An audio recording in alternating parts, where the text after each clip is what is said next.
So a lot of people are questioning about Facebook ads location targeting. Whether is it accurate? Is Facebook ads location targeting powerful and accurate? In my opinion, yes.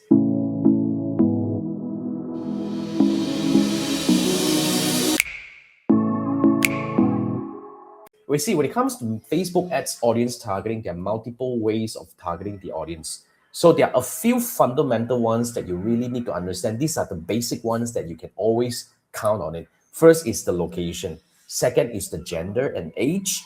And then after that, location, gender, and age. These are the basic things that usually will not go wrong. But you have to be very careful about one thing, okay? Meta now has, in the ads manager, when you go for a very specific audience, there is a little checkbox down there that says that if you check that, you're allowing Meta to expand the audience targeting when they find opportunities. So let's say, for example, if you're trying to target a very niche audience in a very specific area. So yeah, when it comes to audience targeting, especially the location, you know that aside from typing in the name, you can also drop a pin. So the differences about the typing in the name and the pin is that when you type in the name, I think you can actually zoom in up to 10 miles or 5 miles. But when you actually drop a pin, meaning you can actually just drag and drop the map, you can drop a pin on specific area that you want to target. So when it comes to that kind of targeting, you can actually close up to 1 mile or even in 1 kilometer when it comes to the kilometer, measurement. So it's very precise. So when it comes to this kind of detailed targeting, location targeting, you have a few ways to use these. Like, let me give you an example. I've got a client who's selling swimming pool.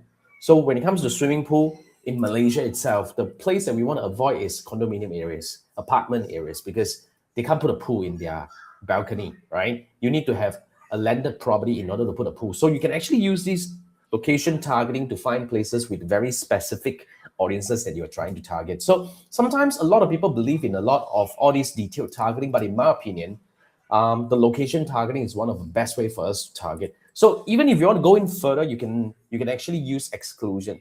So some of my clients who wants to target, let's say, a big portion of the area, they want to exclude certain part of the places. That's how we actually do those kind of exclusion. So yeah, those are the things that we can do in order to really find the best audience for our campaign. So yeah, so basically, if you ask me, is audience targeting still relevant and powerful in Facebook advertising and meta advertising? My opinion is actually the most important one.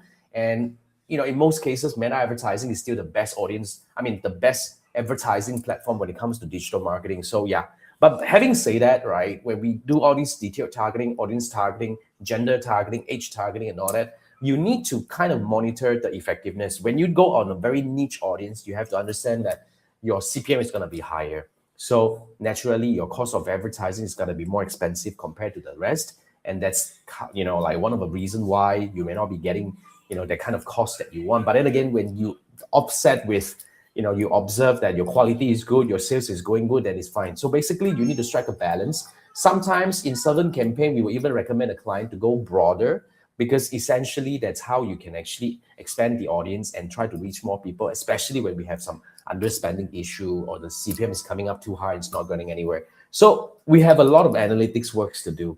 Launching a campaign, learning the basic things like location targeting, audience targeting is the basic.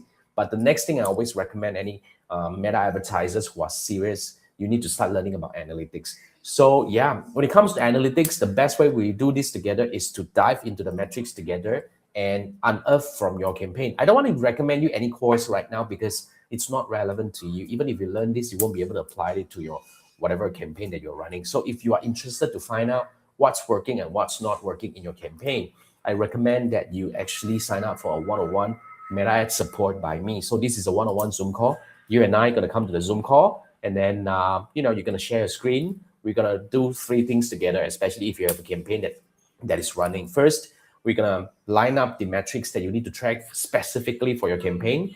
And then after that, we're going to analyze it. So once we analyze it, the third thing that we're going to do is we're going to come up with a plan on what are the things that we can do possibly to take our campaign to the next level. So pop, we're going to come up with a list of things to do, and that's your action plan. So yeah, that's something that you're looking for, that I totally recommend that you grab these 30 minutes would do, scan this QR code, and I look forward to work with you.